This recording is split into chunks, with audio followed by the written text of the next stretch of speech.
Saúdo todos os irmãos, todos os meus queridos colegas que estão aqui, o pastor Mário Brito, o pastor Dado, o pastor Maurício, o pastor Ezequiel Quintino, todos os pastores e amigos que estão aqui conosco e que estão também aí.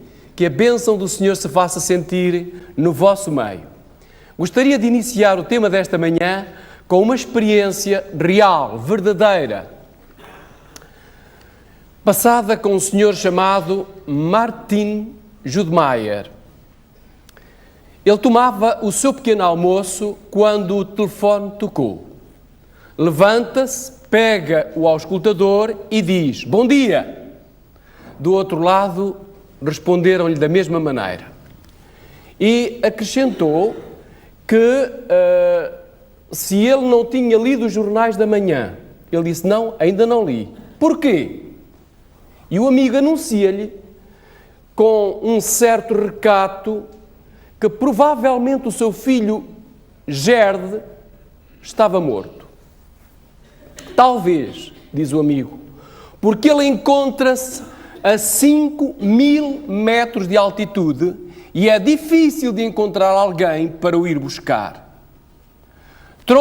Contra o que seria de esperar, o Sr. Judmeyer respondeu de uma forma impressionante. Não ficou desmoralizado, fica durante algum tempo em silêncio e de repente pergunta ao amigo: "O que é que se pode fazer?" Responde o amigo: "Tudo o que era possível fazer já foi feito. Não há nenhuma esperança." E ele pensa: de onde poderá vir o socorro? Todos os alpinistas do Quênia estavam reunidos e sentiam-se incapazes. O único helicóptero da região tinha-se estatelado e o seu filho, na melhor das hipóteses, estava em coma, lá no alto da montanha. Nessa montanha do Quênia, uma das maiores do mundo, um outro continente, em África, a 10.000 quilómetros de distância, de onde poderia vir o socorro? Pensava o pai. De repente, diz: "O socorro sou eu que tenho que prestar ao meu filho. Sou eu." E imediatamente ligou para o aeroporto de Viena da Áustria e pede um avião de 10 lugares. Perguntam-lhe: "Para quando?" E imediatamente responde o diretor do aeroporto, diz: "Mas nós não temos um avião que vá diretamente, sem escala, daqui para Nairobi. Temos que fazer escala." Impossível. Tem que ser direto, diz o Sr. Judmeyer. O diretor do aeroporto diz: "O senhor não me entendeu bem. Ou então está louco.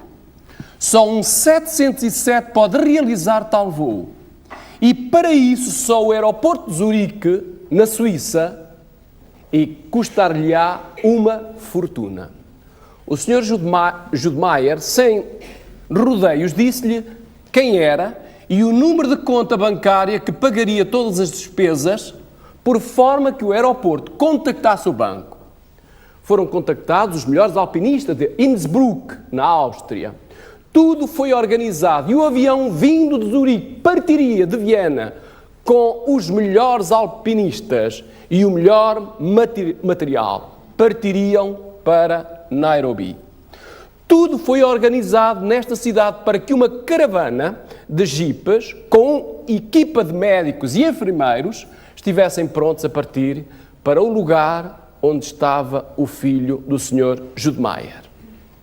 Em poucas horas, os melhores especialistas rodeavam o alto da montanha. Gerd Judmeyer, em coma, estava vivo.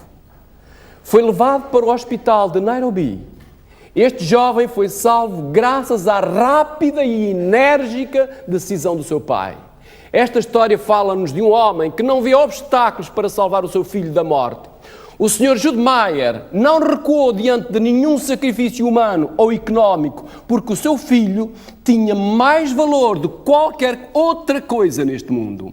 Esta história lembra-nos uma história, uma outra história escrita com letra maiúscula, mais solene, mais dramática ainda, na qual encontramos o Pai Celeste, permitindo que o que tinha de mais precioso, mais querido, fosse sacrificado para salvar os seus filhos na terra, que estavam condenados pelo pecado, mas Ele queria que tivessem vida eterna.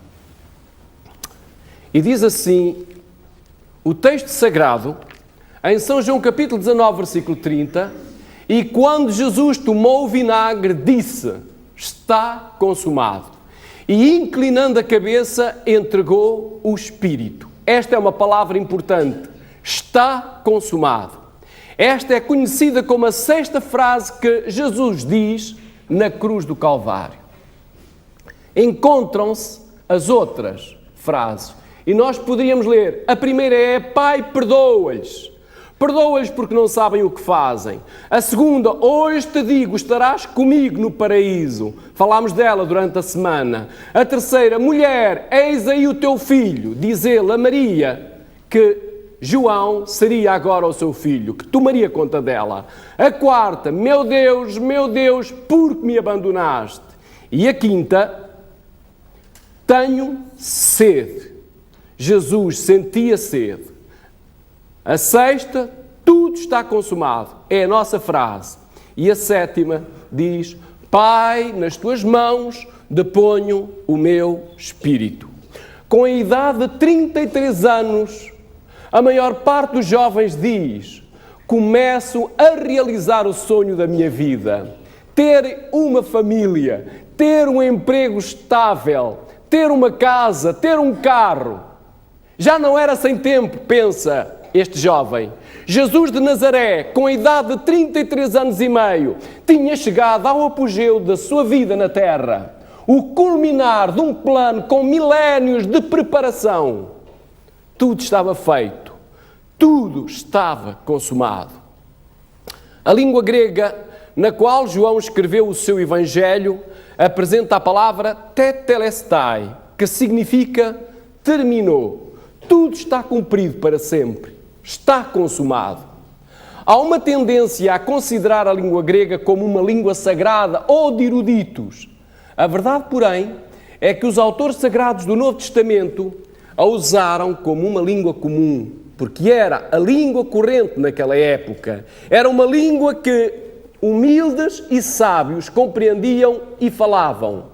A palavra tetelestai era uma palavra que se ouvia em todos os dias na linguagem do povo, no mercado, na rua, na oficina, ou mesmo entre os militares.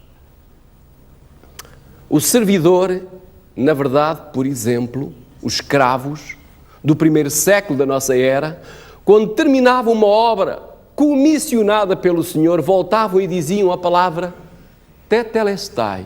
Fiz o que o Senhor me mandou fazer. Está feito. O Senhor Jesus apresenta-se como o mais perfeito dos servidores.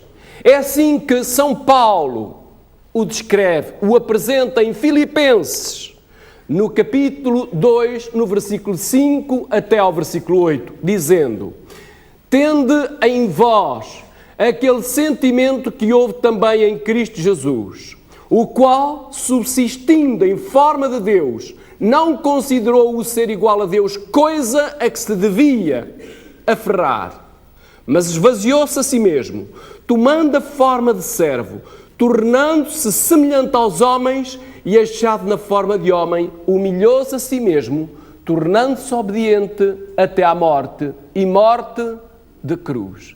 Que texto lindo e que descreve o sentimento, a atitude de nosso querido e amado Senhor. O Filho de Deus veio a este mundo como um simples homem, tomando a forma de servidor. Ele renunciou a uma entrada triunfal, monárquica, para viver a existência de um humilde carpinteiro. Porque a missão que ele devia cumprir neste mundo não era de ordem guerreira ou de caráter material, mas de ordem espiritual. Diz assim a palavra do Senhor: porque o Filho do Homem veio buscar e salvar o que se havia perdido. São Lucas, capítulo 19, versículo 10. Esta, diz ainda a palavra de Deus, é uma palavra fiel e digna de toda a aceitação. Que Cristo Jesus veio ao mundo para salvar os pecadores, dos quais eu sou o principal. Diz o apóstolo São Paulo a Timóteo, no capítulo 1, versículo 15. E ele continua em Gálatas 4, 4, 5. Mas vinda a plenitude dos tempos, Deus enviou seu Filho, nascido de uma mulher, nascido sob a lei, para remir os que estavam debaixo da lei, a fim de recebermos a adoção de filhos. Oh, maravilha! Hoje podemos sentir na nossa alma o prazer de ser filhos de Deus. E em São João capítulo 3, o versículo 5 diz assim: na verdade te digo, que aquele que não nascer da água e do Espírito não pode entrar no reino de Deus, disse o Senhor Jesus Cristo no capítulo 3 e versículo 5 de São João.